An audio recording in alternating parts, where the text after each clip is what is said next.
আজকে হলো সুবর্ণর জন্মদিন, তো সেই উপলক্ষে চলছে রান্নাবান্না। এখন করছি ফ্রাইড রাইস। এদিকে সবজিগুলো কাটা হয়ে গেছে, কাজু কিশমিশ, আর এখানে চাটনি আমার আগেই করা হয়ে গিয়েছে।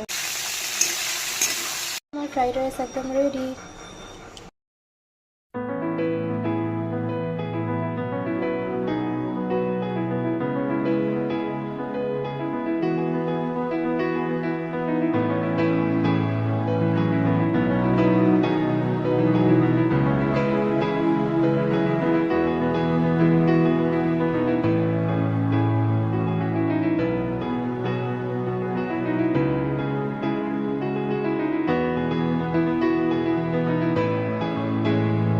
আজকে হলো সুবর্ণর জন্মদিন, তো সেই উপলক্ষে চলছে রান্নাবান্না। এখন করছি ফ্রাইড রাইস।